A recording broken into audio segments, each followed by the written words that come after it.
Welcome back to my channel, everybody. If you don't know who I am, my name is Lindsay and I am the Review Queen. However, today I'm not going to review anything. Today I have a big super announcement and then I have another big announcement that I want to talk about.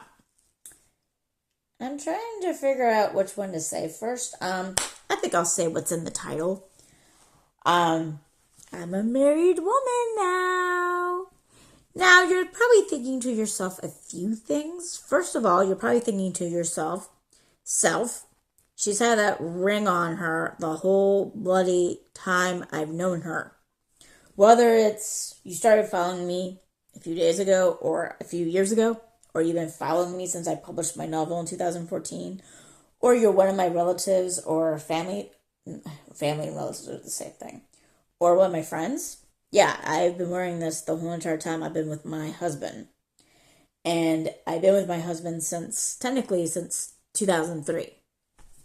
So yeah. Oh yeah, if you're wondering what this is, I cut myself earlier while cutting mushrooms. Don't worry, it was not bad, but yeah. Anywho, the second thing you're probably wondering, the fly is photobombing me or not, is you're engaged? When did this happen? When did you announce this? Or you could be absolutely shocked, like, you're married to him? I'm going to get into all this. However, I feel like I left the initial tidbit earlier about the ring. This, and I'm not sure if I'm going to pronounce it correctly, the Glada, it's spelled Claddagh, is basically an Irish wedding ring. And I am fourth generation Irish American. My great-grandfather was the first one, well, I wouldn't say the very first one, but among his brothers and sisters, and there was 8 of them in total, they were all born in America. Their parents and everybody before them were from Ireland. Hence, fourth generation. So yeah, and you can wear this in more ways than just one, but when it's pointed down this way, that means that you are not looking for anybody and you're totally in love, which I am with my husband. So, having said that, we can go back to the second tidbit, and that is basically, I didn't know I was getting married until Monday, which was literally a week from today, because that's when I'm posting this, is a week from when I found out I was getting married. It's kind of funny how it happened. The kids had gone to bed, and my husband approached me going, I'm off on Thursday. I'm like, okay, why? He's like, because I'm marrying you.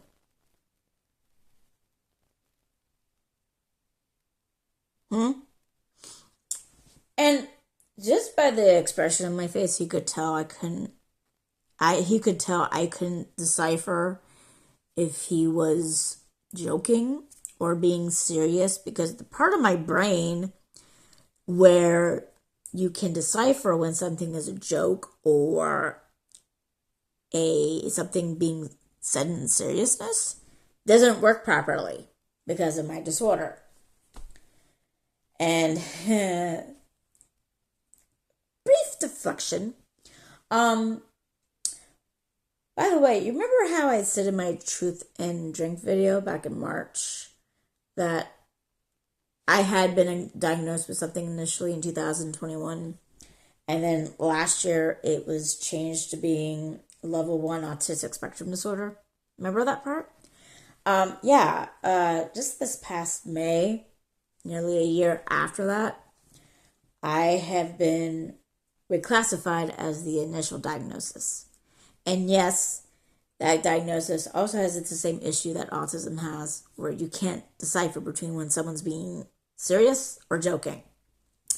So I'm not brave enough to talk about that. I'm sorry if I keep avoiding talking about what I really have, but I just thought I'd put that out there real quick. And I will get to that point one day, but this video is not one of those days. Just giving you guys a little footnote to explain why I am the way I am, just a little bit. Having said that, he could tell I couldn't decipher if he was joking or not, and he said, "I'm serious. I'm marrying you on Thursday," which was the 8th of August. And I was instantly excited. I was very happy. Now, he didn't go down on one knee and propose to me. He just said, "I'm marrying you."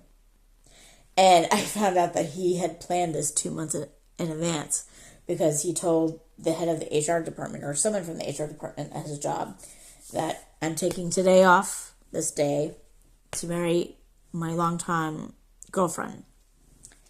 Because, as I said, we've been together since 2003. So yeah, we did things a little bit backwards. Usually you're dating for a few years. Sometimes it's months.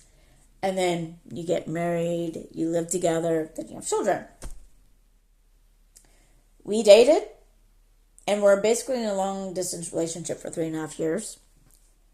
Because, at first it was between Ohio and Maryland, because when he was working in the States on a work visa when I first started going out with him. And then when his visa expired and he couldn't renew it because his company here, I say here, but I meant to say it was here in the U.S. I should just say U.S. because here is Sweden. So that was a bit of a fumble. Yeah, and my Dozora causes me to have issues with my speech at times, just in case you guys didn't notice. Anyway, so the company he was working for in the U.S., they had layoffs, and so therefore he couldn't get his visa renewed, so he had to move back to Sweden. And then we had a long-distance relationship between Sweden and Maryland. And that was for 3.5 years. And if you hear that upstairs, that's my children running around. It sounds like elephants. But yeah, if you hear noises, it's them and my husband upstairs. So, I was instantly happy too, because I never expected this relationship to lead to marriage. My husband made it clear when we were still friends, and then after we met in person, because we knew each other online for 18 months before we met in person, that he was not interested in getting married.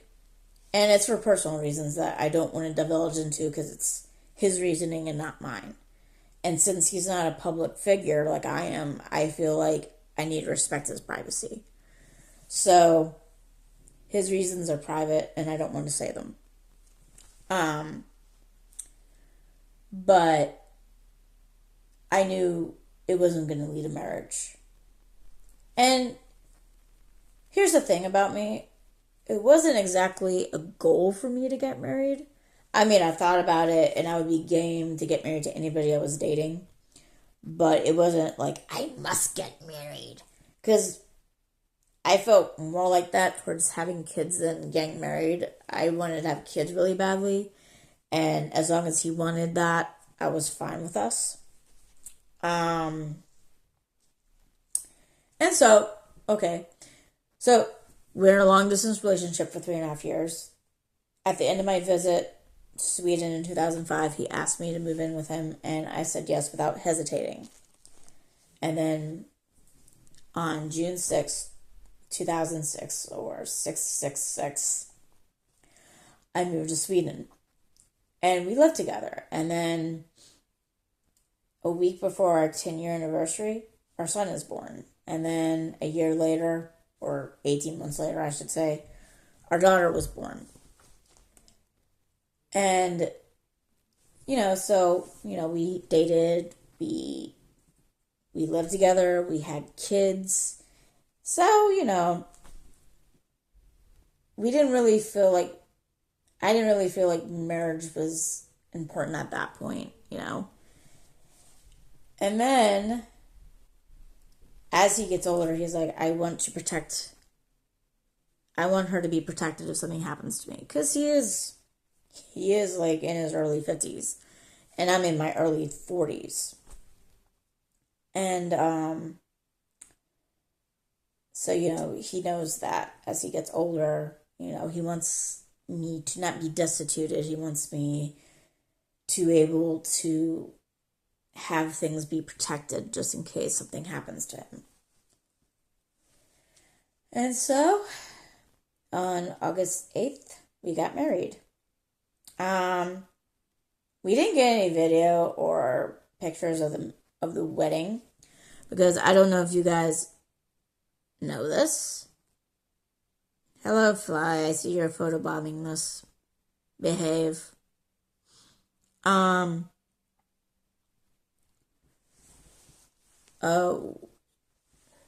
I'm sorry, the fly is distracting me. Alright. I need to focus. Sorry. So first of all, we didn't tell anybody, minus some people at my husband's job, that we were getting married. So my family didn't know, his family didn't know. None of our friends knew we were getting married. This was like one of those classic secretive marriages. We went to the, what did he call it? The city house or the court? I think it's more of a court, which is like literally across the street from the church. And we got married by a judge, and there were 2 witnesses there, plus our kids. And we didn't tell our kids we were getting married until after we actually got married, because they had no idea what was going on. And it was very brief and short. All they did was say, there was a little bit of an introduction, because like this was done in Swedish. And even though I don't understand everything that I hear, I understand the important parts. Especially since my husband was the first one to be asked the question, do you take me as your wife? And he said yes. And then when the guy repeated the same thing except replaced him and then as my husband, I said yes. And then he said, okay, you guys are now married. And we signed a document, and then we got our marriage license. Short and sweet. And then afterwards, we headed to Rose Garden and had lunch, which is basically this Asian buffet, but it has really good food. And so that's how our wedding was. And let me tell you guys, I was so excited to know that I was getting married to him. So excited. And I was even more excited to tell people that we were married. Because here's the thing. Even though we did things extremely backwards compared to most people, I was very, very happy to know I was finally marrying him and to tell people I was married to him. And the fact that I was still so excited about him, about being with him, about pushing our relationship into marriage, finally, after 23 years, just shows how much I really, really love him as well as he really loves me. Because if we had gone on, did I say 23 years or did I say 21 years? Alright, we've been together for 21 years, just in case I said 23 years. It just dawned on me. But the fact that after 21 years, I still feel this way about him, and he still feels this way about me, shows that our love is strong. If you're someone who's taking the same route that we are, and sometimes, being in a relationship doesn't lead to marriage. It's one of the cases for my aunts. But, if you do find yourself in a relationship and there is going to be marriage down the road, just think to yourself, if you're still very happy to know that you're marrying somebody after being with them all this time, living together all this time, having children together, knowing that you can exist around each other without feeling the need to kick each other in the shins, that's a mild way of putting it, then you're right for each other. And yeah, that's what I basically want to say, is that I'm now a married woman. and I'm happy being a married woman. I can finally call him my husband and not my significant other or partner or anything like that. Not that I wouldn't mind even if we never got married, but somebody who covers paranormal stuff, like paranormal stories, I recently came across this channel, and he was reading my stuff that I wrote on Reddit about my paranormal experiences, and I referred to my husband back then as my significant other, and his fans were getting annoyed by that as well as he was getting annoyed by that. And so I messaged him on Reddit, which is where he found my stories at, and I said, "Look, I saw your comments on the vid that you did of my stories and stuff, and I saw what your fans said, and I'm going to respect that and try to use something else in the future." And he said, "Thank you." Like, he was really happy about that. Because I don't think a lot of people typically use significant other to describe their partner when they're in a really long relationship. I mean, I wouldn't say boyfriend, but boyfriend feels like something that you call someone if you've been in a relationship with them for a few years. Because usually most people are in a relationship for a few years before they get married and all that. So I think that's why. But so he'd be happy to know that I'm calling him my husband now rather than significant other. The other thing I want to talk about, and this is going to be short and sweet, is that on the 14th of August marks my 10-year anniversary that I published Immortal Love back in 2014. That's my vampire romance that I wrote. And from August 13th until August 15th, you can get a free download of my ebook on your Kindle and Kindle app. And it's in honor of this 10-year anniversary of my book's publication. So if you haven't gotten my novel yet, you can do that this way if you have a Kindle or a Kindle app. And I'm trying to figure out what to do with the books and stuff. I don't know if I could do a free giveaway. I gotta be a little bit more richer first before I do that. But if you haven't gotten my novel yet, get it between the 13th and the 15th if you have a Kindle or a Kindle app. So that's all I have to say for today. So if you like this video, smash the like button. If you subscribe, I'll be absolutely delighted, and I'll see y'all later. Doodles!